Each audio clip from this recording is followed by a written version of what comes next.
Welcome back, lads. It's a big one here today. Episode number 26 of our FC 26 career mode with Bolton Wanderers. Season finale of our third season in the save and the second season with Bolton Wanderers. 2 games to go to finish the season here. We've got Fulham and Newcastle. And if we win 1 out of those games, it will certainly means finishing in the top 6. Because right now, we've got a better goal difference than Manchester United, and we're 3 points above them. Winning both games, though, might mean we finish 5th or maybe just creep into that top 4 finish. But that would mean Liverpool losing 1 of their remaining 2 games as well. Their next game is Arsenal, who are 2nd in the league. So that's a tough game coming up for Liverpool there. We have to not think too far ahead. We just have to focus on the next game here against Fulham, get the job done, and who knows what will happen in the final game against Newcastle. Come on, the Trotters.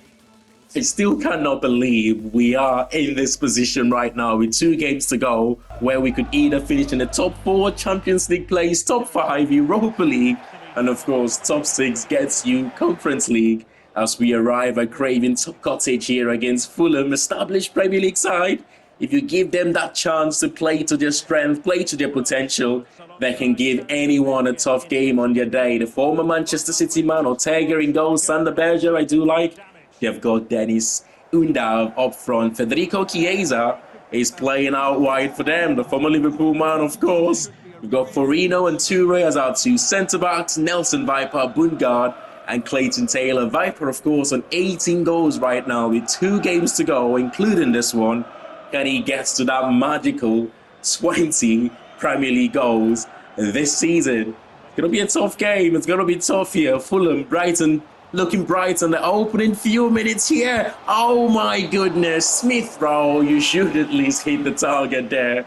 And the home side have created a first big chance. And we're having to defend for our lives right now. 21 minutes played. We've barely seen much of the ball. Undav in the box. Back to Sander Berger. Chiesa creates a bit of space for himself. And the home side take the lead. 22 minutes played in a game where we really have to win if we want to have any chances of finishing that top 4, top 5 this season. That is poor defending there. Can't believe we've conceded a goal so early. His 2nd goal of the season. We are really beginning to turn it around now. Opening 20 minutes have been dominated by Fulham, but since we conceded that goal, we've been much better in possession. Morgan out wide, cross blocked, hits the byline, dinks one to the far post. Get it! It is Clayton Taylor, one of the smaller players we have in the team, but he's so good in the air. He gets the jump so early, and he was never going to miss from there. His 8th goal of the season. Look at that, in front of the defense, at the right place, at the right time. He's just guided that header to the far post. Goalkeeper stood no chance. And we get a very much needed equalizer. I am I've never been, this is the most nervous I've been in any game this season as Fulham makes a huge mistake there. Bundgaard drives forward, quickly close down, back to Morgan. Oh, he goes in, he's gone past the line. The goalkeeper with an absolute howler with only a few seconds to go to the end of the first half. It's Morgan with his first goal of the season, certainly on target. I cannot believe that. It's been given as an own goal. It's been given as an own goal. It doesn't matter though. The most important thing was that we scored a goal.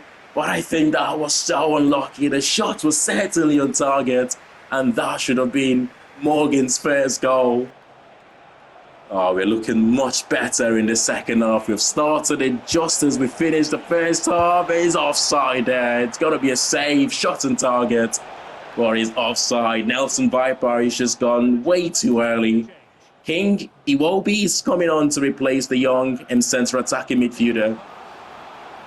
As Kevin, the Brazilian, crosses to the near post. Isaac Toure gets there first. Very important header back to the goalkeeper. What a control that was from Morgan. That was an absolute rocket from the goalkeeper for a throw. He's made a good run there, Thierry Small. And Rodriguez has found him, who I think we're going to be making that loan move permanent. Surely he's been very decent for us. Beautiful play.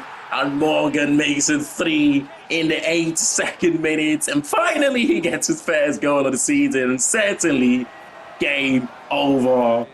That is surely going to be all 3 points for us now. And what a hit, what a finish. Couple of substitutions there, but I don't think it's going to make any difference. Anyway, what a game though. It's been high tempo, it's been high energy, conceded our first goal, and we have just since then completely played Fulham off the park here. The shots block, it could be one more. We need support into Sheehan shoots. Goalkeeper saves, Fulham gets it cleared. And that is going to be the end of the game. We needed to win at least 1 out of our final 2 games to have a chance of finishing in the top 5. And we have done just that. Up next, it is Newcastle. Win that one, and we might just have an opportunity to creep into that top 4 position. What an absolutely beauty of a season. So what do we know from the league table going into the final game of the season? Obviously, Manchester City have won the league. Arsenal are probably going to finish second, although they are only a couple of points above Chelsea in third. We are now level at points with Liverpool on 66 points. Liverpool, though, have got 2 games to go. We have gone above Newcastle, who we will face in the final game of the season, 2 points above them, and that means a point for us in that game would see us finish at least 5th in the league. A victory though for us might just put us in the top 4, but that depends on how Liverpool do in their last 2 games. One of those games being against Arsenal. So there is a slim chance of getting into the top 4, and there is a huge opportunity of finishing in the top 5. And if things don't go our way, we might just end up finishing 6th in that Conference League position. I wouldn't mind any of those positions, but when you're this close to Champions League football, oh my goodness, if we just get a result go our way, we win this game against Newcastle, which is a big if, and games and results go our way in the Liverpool games, who knows what will happen come the end of this season. Come on, the Trotters. And under the cathedral lights of St. James's Park, where hope's echoes as loudly as history, the final chapter of the season is about to be written. This is not just a game, this is reckoning. Newcastle United stand on the brink of something grand, something glittering, 1 win away from dining at the highest table of them all, the Champions League, and at the very least, a return to Europa League. But standing in their path here, unyielding, unafraid, are Bolton Wanderers. We are the dreamers with steel in our spine. Victory for us today could rewrite our future in gold. Champions League riches beckon. Europa League certainly assured. The sky above is parted, partly cloudy. And as the heavens cannot wait to decide what the future fate awaits, this is everything. Come on, the Trotters. What a game this is going to be. I mean, I'm hoping our top players can step up in an occasion like this. Newcastle, as we said, that's poor to give possession away. Bungard drives forward. Oh, my goodness! And he saved the best one for the very last game of the season. Oh my goodness, what an absolute thunderbolt that was. That is the best goal we have scored all season. Philip Bungard, what a player. What about that for a hit? I said we haven't scored, we've barely scored goals from outside of the box in this year's FC. It's so difficult to do. But what an absolute rocket there from Philip Bungard as we take the lead 14 minutes into the game, his 7th goal of the season. Man, I know it's a long shot, right? But who knows?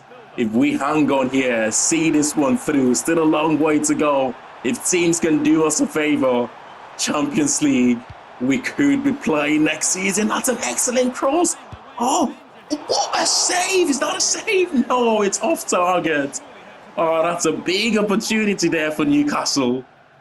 Oh, so much is at stake here for both teams, man. You can feel the nervous energy creeping in as the first half almost coming to an end. Furino standing his ground, winning possession. Viper over the top. Bungard controls. Bungard finds a bottom corner for his second goal of the game. His 8th of the season. And just like that, we have 2 goals in front just before the end of the first half. That is just what we needed to calm the nerves down a little bit. In the second half, Newcastle again giving away possession, and we go to the other end and punish them. What a game this has been, man. I can't believe, by the way, our final 2 games of the season, so important for us. I think it's gone too early. He's offside, but our final game of the season, so important for us. Both of those games being away from home, but we are in control here. We might not have the majority of the fans in the stadium today, but the little we do have here at St. James's Park, they are absolutely singing out loud right now. Big chance here for Newcastle. What a save! And Goodman in goal. He just wants to keep his clean sheet, doesn't he? He just wants to keep his clean sheet, or at least keep us with our 2-goal advantage for as long as possible. We've brought in a couple of substitutions there. Captain Sheehan coming on to give us a bit of steel in midfield. This could well be his final game. And what better way to do it than a parting gift here? Help us secure all 3 points. He's handed in a transfer request, by the way, for lack of game time, Sheehan. So we might need to make a big decision. 10 minutes to hang on, but we are on the attack, still looking to add one more. Viper turns his man, tries to go for the far corner. Looking for his 19th goal of the season, but it's not going to be. Substitution. And that's it, lads. We scored a goal early in the first half, a goal late in the first half, cruise control in the second half. And we have done the impossible here, beating Newcastle at St. James's Park. A victory that could well see us finish in the top 4 and Champions League football for next season. That man, Philip Bungard, scoring one of the best goals this season. And of course, getting the second. What a game. What a result. Like we said, we have done our job right now. We are in the top 4. Arsenal could not do us a favour against Liverpool, and hence we're level on points with Liverpool at the moment. They've got one final game to go though, which is against Manchester United. And if Manchester United win that game, it could put them, I was going to say it could put them in the top 6, but that is not going to be the case, as Newcastle are 4 points above them. But a defeat for Liverpool in that game would mean we will finish in the top 4. Now, I think that game is on the 25th of the month. So we're just going to sim past the 25th and we will find out. But before that, the player of the season for this season, it's got to be Martinelli, man. He's had a terrific season. It's not. It is Anthony Gordon. That is a surprise. That is a big, big surprise. I believe Martinelli leads the way for goals and an assist. And Gordon have ended up with the player of the season for the season. Well, that's incredible. Let's find out together then. Have Manchester United done us a favour in that final game against Liverpool? If they have, it would mean we will finish in the top 4. But if they haven't, that would see us. Oh no!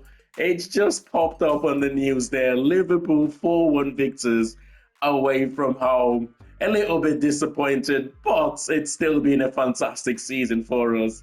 Just finishing outside the Champions League plays by 2 points. Who would have thought? Europa League next season, we will need a much bigger squad for that. Now, rather than being saddened by not finishing in the top 4, we've got to appreciate what we have achieved this season. Just a couple of points away from finishing in those Champions League places. Manchester City have absolutely run away with the league this season. 87 points. Chelsea finishing second on 72 points. Liverpool ended up going above Arsenal. We finished 5th. Newcastle finished 6th. Manchester United 7th. Spurs, Aston Villa and Crystal Palace finishing in the top 10. Bristol City, Ipswich Town and Brentford relegated. Everton surviving relegation for this season, finishing 17th. in the league. What a special season it's been. What a special season. Next season will be much tougher, having to manage both Premier League, Europa League, Carabao Cup, and the FA Cup. We would need a much bigger squad for that. And once again, for the second season in a row, it's actually funny now. After a spectacular season, we have no player in the team of the season. It's disappointing, you know, considering we kept the most clean sheets, we had the best defense in the league, our goalkeeper winning the Golden Gloves, and not in that team of the season. They've gone with Donnarumma, Kerkez, and Lewis Hall, Akanji, and Hilali as the back four. Martinelli, Cole Palmer, Reinders, and Saka, and Alexander Isak, and Erling Haaland up front. Don't get me wrong, two fantastic strikers. But the season Viper have had, you could make a case of him being there, but it just wasn't to be, is it? It just wasn't to be. Manchester City, as we know, crowned Premier League champions, and Owen Goodman with the Golden Globes, keeping 16 clean sheets in 38 appearances, I believe. Incredible season for him.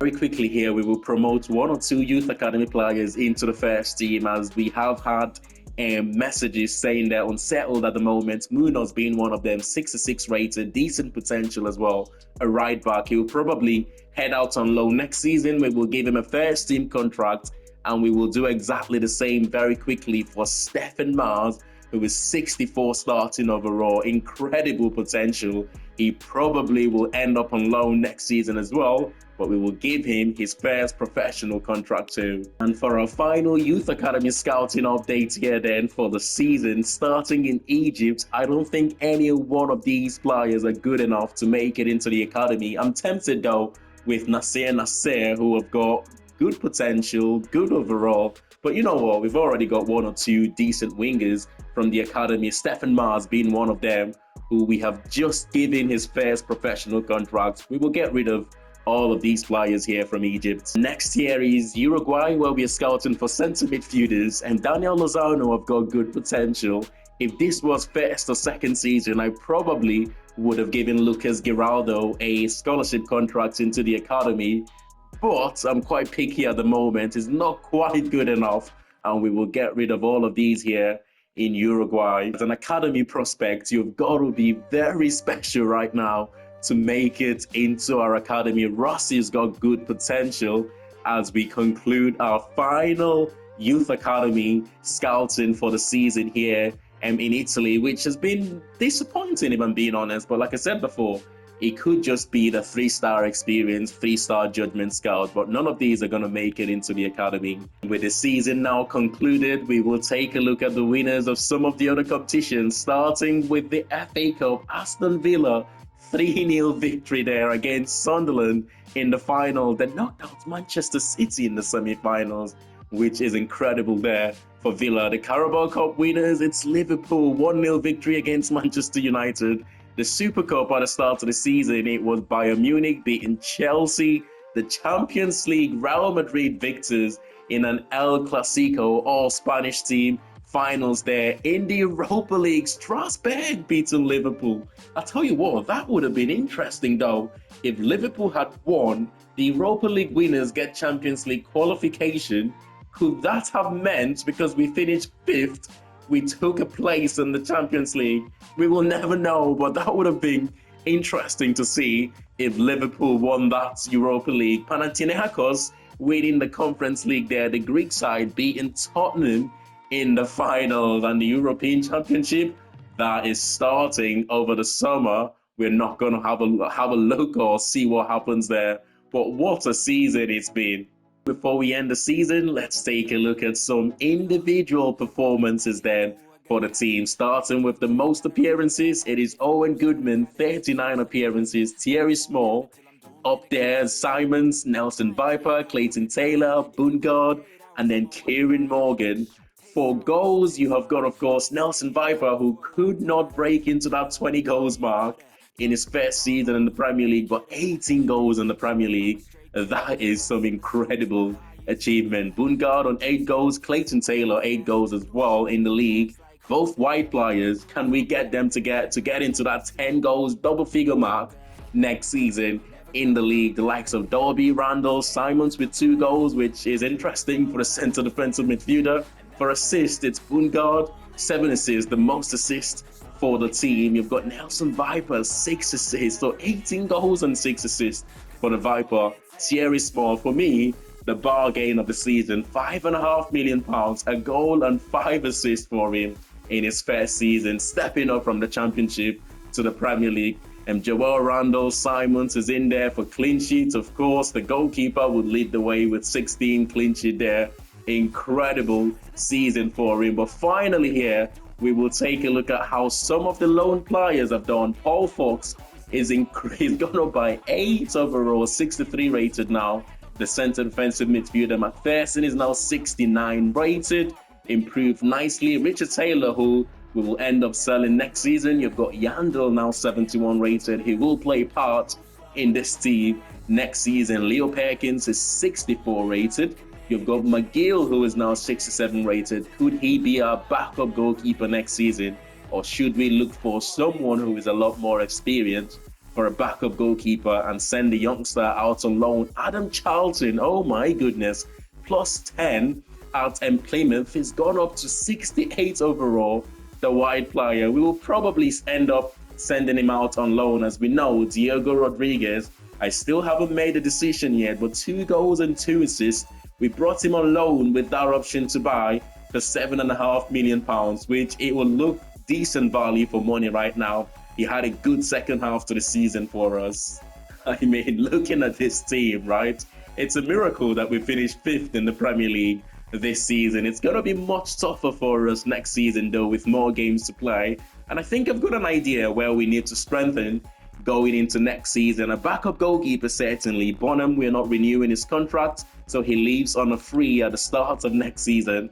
A right-sided centre-back to partner Isaac Toure, possibly one more midfielder, and couple more attacking players. A left-sided attacking player and a backup striker to Viper. At this stage, as good as Sam Dolby has been for us, I don't think he will be good enough to be a backup next season. We might lose Viper to injuries, and I don't think 69 rated Sam Dolby is the right player to step in if something like that should happen. I mean, the squad is a little bit bigger now, but few of these players will be leaving next season. Certainly, Stefan Mars and Munoz will be heading out on loan. But let me know in the comments anyway, where do you think we can strengthen in this team and which players can improve this team moving forward? Erling the Terminator Haaland ended up winning the Golden Boot. Martinelli dropped off towards the back end of the season there, finishing 2nd. Isaac on 23 goals.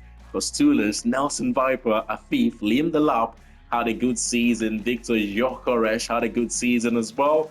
And Martinelli with the most assists. Reinders in 2nd there, Bukayo Saka, Ruggeri, Lewis Hall, Afif. And for clean sheets, as we know, it is Goodman, 16 clean sheets in 38 games. Donnarumma up there. And you've got the likes of Kanisechi as well, Mamardashvili for Liverpool. Dean Henderson also had a good season. Smash a like on the video if you have enjoyed this one. And of course, subscribe to the channel if you're new to it. And I will see you all in the next one. Thanks for watching. Bye for now.